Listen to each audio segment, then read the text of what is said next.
Hello बच्चों, स्वागत है आप सभी का अर्जुन मैथ क्लासिक चैनल पर। चलिए बच्चों, कक्षा 6 गणित में हम पढ़ रहे हैं चैप्टर नंबर 5 और इसकी प्रश्नावली 5.5 शुरू कर रहे हैं आज। प्रश्नावली 5.5 का क्वेश्चन नंबर 1 से 3 तक करेंगे आज की वीडियो में, ठीक है। क्वेश्चन नंबर 1, 2 और 3। पहला क्वेश्चन है, निम्नलिखित में से कौन लंब रेखाओं के उदाहरण है। तो यहाँ पर देखिए, इसमें 4 उदाहरण दे रखे हैं, इनमें से हमें बताना है कौन से लंब रेखाओं के उदाहरण है। तो सबसे पहले हम लंब रेखाएं समझेंगे। ये लंब रेखाएं होता क्या है, ठीक है। जब दो रेखाएं आपस में एक दूसरे को प्रतिच्छेद करती हैं, ठीक है, और वहां पर यदि 90 डिग्री का कोण बनता है, समकोण बनता है, ठीक है, तो वो एक दूसरे पर क्या होती है, लंब होती है, ठीक है। यहाँ पर इस प्रकार समझो, जैसे कि मान लिया दो रेखाएं इस प्रकार से है, ए और बी, ए बी, ठीक है। ये ए बी रेखा है और दूसरी रेखा पी क्यू, पी क्यू। ये दोनों रेखाएं आपस में एक दूसरे को प्रतिच्छेद कर रही हैं, ठीक है। और यहाँ पर इनके बीच में यदि 90 डिग्री का कोण बने, ये इस प्रकार से, यदि यहाँ पर 90 डिग्री का कोण बने, ये भी देखो 90 डिग्री का कोण बन रहा है यहाँ पर, ठीक है। ये भी 90 डिग्री का कोण बन रहा है, ये भी 90 डिग्री का कोण बन रहा है, ठीक है। जब दो रेखाएं एक दूसरे को इस प्रकार से प्रतिच्छेद करती है कि उनके बीच में 90 डिग्री का कोण बने, तो वो रेखाएं एक दूसरी पर लंब रेखाएं होती हैं, ठीक है। तो ये रेखाएं एक दूसरी पर लंब रेखाएं हैं, ठीक है। हम कह सकते हैं ए बी रेखा पी क्यू पर लंब है, ठीक है, या इस प्रकार से कह सकते हैं पी क्यू ए बी पर लंब है, ठीक है, इस प्रकार से, ठीक है। चलिए और भी एग्जाम्पल समझिए इसके।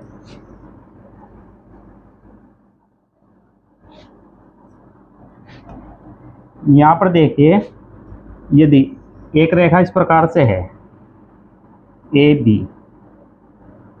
और एक रेखा यहाँ पर इस प्रकार से यदि हो, यहाँ पर एक समकोण बने, तो ये ए बी पर ये वाली रेखा लंब है, ठीक है। इसका भी हम नाम दे देंगे, यहाँ पर नाम दे दीजिए इसका पी क्यू। तो हम बोल सकते हैं ए बी रेखा पर पी क्यू लंब है, ठीक है। हम इसको यदि और भी आगे बढ़ा दें यहाँ पर इस प्रकार से, ठीक है, तो यहाँ पर भी समकोण बनेगा, ठीक है, यहाँ पर भी समकोण बनेगा इस प्रकार से, ठीक है। तो चलिए क्वेश्चन करते हैं। क्वेश्चन करते करते आगे और भी समझ में आ जाएगा।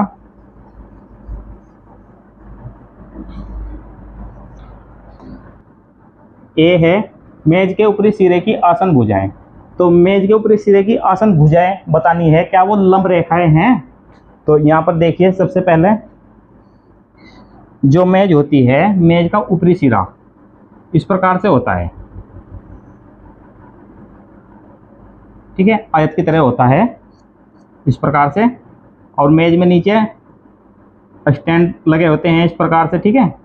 तो यहाँ पर देखिए, जो इसकी आसन भुजाएं हैं, आसन भुजाओं के बारे में बताया है, ठीक है। मान लीजिए इसकी ये वाली भुजा है, मेज की ये भुजा है, चलिए इसके नाम दे देते हैं ए बी सी डी। तो मान लीजिए यदि ए बी रेखा है, तो ए बी रेखा की आसन भुजाएं जो ए बी से जुड़ी हुई होंगी, ठीक है, वो उसकी आसन भुजाएं होंगी। ए बी से कौन सी जुड़ी हुई है, ए बी से ए सी जुड़ी हुई है। यहाँ पर ये देखिए ए सी ए बी से जुड़ी हुई है, तो ये भी इसकी आसन भुजा है, ठीक। और ए बी से बी डी जुड़ी हुई है, ठीक है, ये भी इसकी आसन भुजाएं हैं। तो ये कह रहा है जो आसन भुजाएं हैं, तो क्या वो लंब रेखाएं हैं। तो हाँ, वो बिल्कुल लंब रेखाएं हैं, क्योंकि यहाँ पर देखिए 90 डिग्री का कोण बन रहा है, यहाँ पर ये 90 डिग्री का कोण बनता है, ठीक है। यदि इन रेखाओं को और भी आगे बढ़ा दिया जाए इस प्रकार से, तो यहाँ पर भी देखिए 90 डिग्री का कोण बनेगा, यहाँ पर भी 90 डिग्री का कोण बनेगा, ठीक है। तो ये जो पहला एग्जाम्पल है ये लंब रेखाओं का है, तो यहाँ पर इसको सही करेंगे, ठीक है। जो मेज की ऊपरी सिरे की आसन भुजाएं होती हैं वो लंब रेखाएं होती हैं, ठीक है। तो इसके बाद देखिए बी, रेल पथ की पटरियां, ठीक है।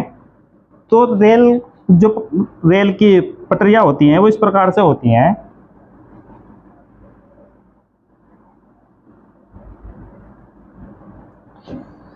रेल की पटरी इस प्रकार से होती है सीधी, ठीक है।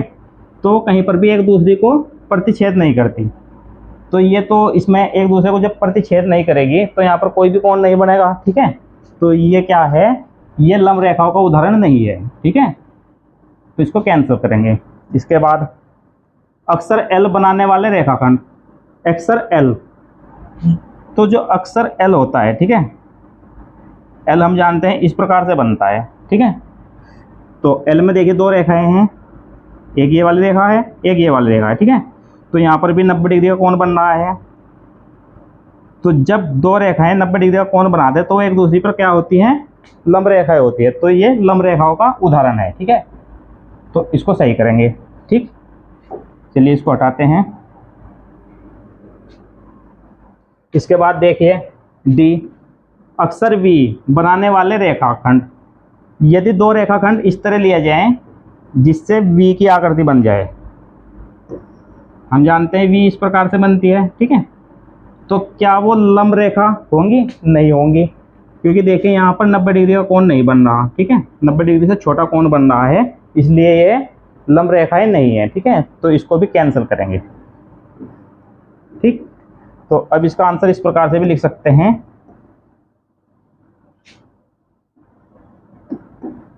ए और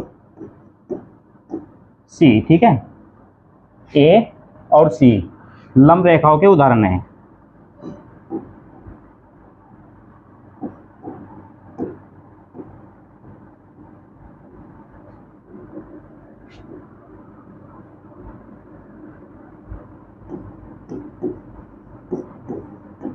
लंब रेखाओं के उदाहरण हैं।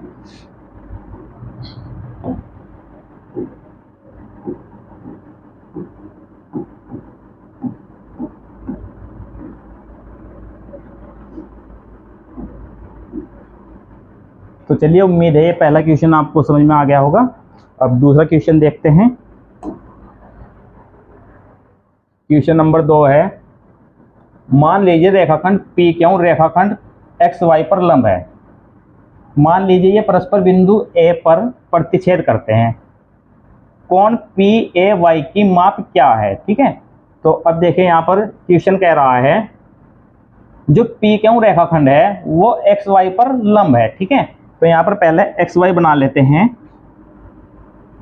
एक रेखा लेंगे यहाँ पर, इसका नाम देंगे एक्स वाई, और एक्स वाई पर पी क्यू लंब है। तो पी क्यू इस प्रकार से बनाएंगे यहाँ पर,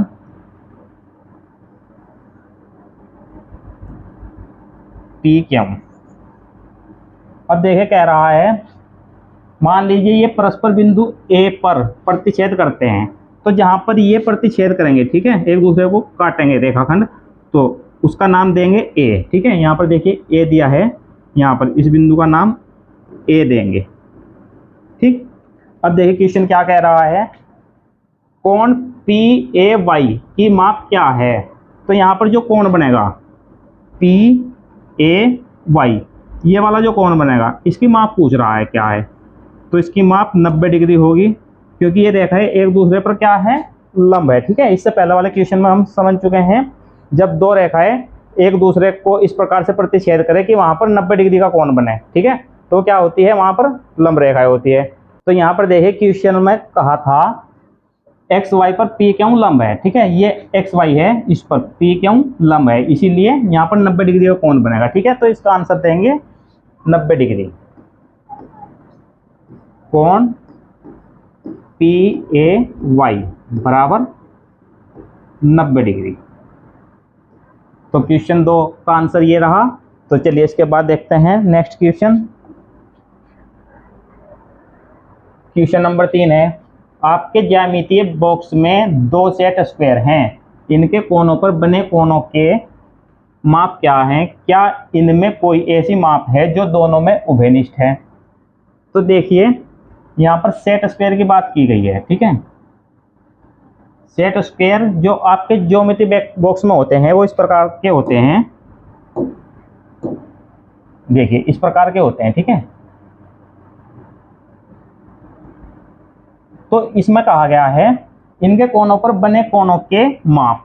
तो इनके जो कोण हैं, ठीक है, यहाँ पर देखिए ये कोने हैं इनके, इन पर जो माप, किस माप के कोण बने हुए हैं, ठीक है। तो ये बताना है हमें, ठीक है। जैसे कि एक कोण यहाँ पर बनेगा, यहाँ पर इसमें दूसरा कोण बनेगा, और यहाँ पर इसमें तीसरा कोण बनेगा, ठीक है। तो इनकी माप बतानी है। तो चलिए पहले में देखें यहाँ पर, ये यहाँ पर इसमें 30 डिग्री का कोण बनता है और यहाँ पर ये इसमें 60 डिग्री का कोण बनता है। एक कोण इसमें 90 डिग्री का बनता है, ठीक है। तो पहले में तो बनेगा 30 डिग्री, 60 डिग्री और 90 डिग्री। तो यहाँ पर लिखेंगे कोण 30 डिग्री, कोण 60 डिग्री, कोण 90 डिग्री। अब दूसरे की बात करते हैं। अब इसमें यहाँ पर 45 डिग्री का कोण बनेगा और यहाँ पर भी 45 डिग्री का कोण बनेगा और एक इसमें 90 डिग्री का कोण बनेगा, ठीक है। यहाँ पर 90 डिग्री का कोण बनता है, तो इसमें लिखेंगे कोण 45 डिग्री,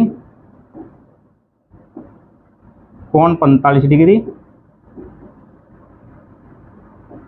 और एक कोण बनेगा इसमें 90 डिग्री, इस प्रकार से, ठीक है। जो दो सेट स्क्वायर होते हैं, एक सेट स्क्वायर में 30 डिग्री, 60 डिग्री और 90 डिग्री का कोण बनता है, दूसरे में 45-45 के दो कोण बनते हैं और एक कोण 90 डिग्री का बनता है, ठीक है। तो चलिए देखें, यहाँ पर आगे क्वेश्चन में दिया गया है, क्या इनमें कोई ऐसी माप है जो दोनों में उभयनिष्ठ है, ठीक है। तो देखिए दोनों में ऐसी माप कौन सी है, जो 90 डिग्री है, 90 डिग्री दोनों में है, ठीक है। तो यहाँ पर लिखेंगे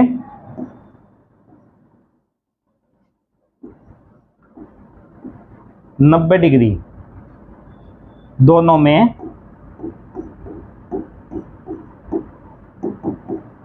उभयनिष्ठ है।